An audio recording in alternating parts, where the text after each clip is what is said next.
so I realized 600 on him. Yes, I consider religion a valuable thing in a nigger, when it's the genuine article and no mistake." "Well, Tom's got the real article, if ever a fellow had," rejoined the other. "Why, last fall I let him go to Cincinnati alone, to do business for me, and bring home $500. 'Tom,' says I to him, 'I trust you, because I think you're a Christian. I know you wouldn't cheat.' Tom comes back, sure enough. I knew he would. Some low fellows, they say, said to him, 'Tom, why don't you make tracks for Canada?' 'Master trusted me, and I couldn't,' they told me about it. I am sorry to part with Tom, I must say. You ought to let him cover the whole balance of the debt, and you would, Haley, if you had any conscience." "Well, I've got just as much conscience as any man in business can afford to keep. Just a little, you know, to swear by, as 'twere," said the trader jocularly. "And then I'm ready to do anything in reason to oblige friends, but this, you see, is a leetle too hard on a fellow, a leetle too hard." The trader sighed contemplatively and poured out some more brandy. "Well, then, Haley, how will you trade?" said Mr. Shelby, after an uneasy interval of silence. "Well, haven't you a boy or gal that you could throw in with Tom?" "None that I could well spare. To tell the truth, it's only hard necessity makes me willing to sell it all.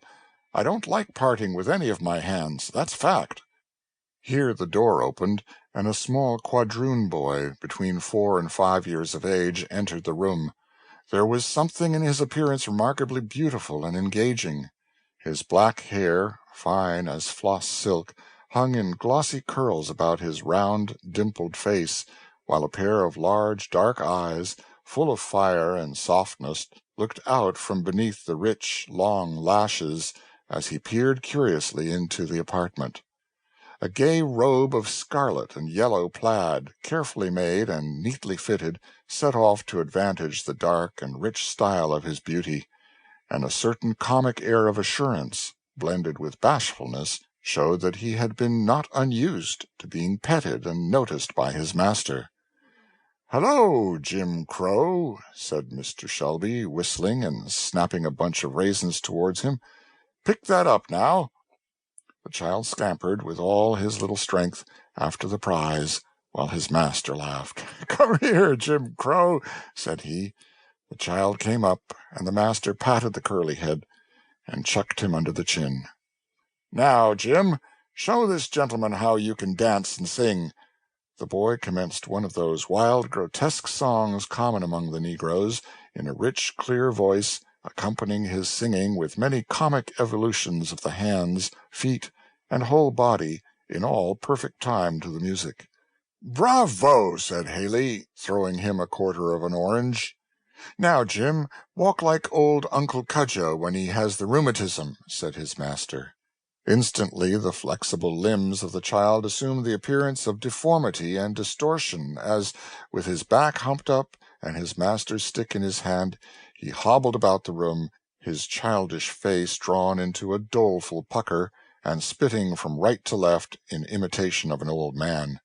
Both gentlemen laughed uproariously. "Now, Jim," said his master, "show us how old Elder Robbins leads the psalm." The boy drew his chubby face down to a formidable length and commenced toning a psalm tune through his nose with imperturbable gravity. "Hurrah! Bravo! What a young un!" said Haley. "That chap's a case, I'll promise. Tell you what," he said, suddenly clapping his hand on Mr. Shelby's shoulder, "fling in that chap, and I'll settle the business, I will. Come, now, if that ain't doing the thing up about the rightest." At this moment the door was pushed gently open, and a young quadroon woman, apparently about 25, entered the room. There needed only a glance from the child to her to identify her as its mother.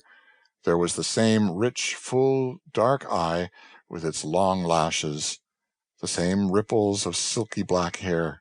The brown of her complexion gave way on the cheek to a perceptible flush, which deepened as she saw the gaze of the strange man fixed upon her in bold and undisguised admiration.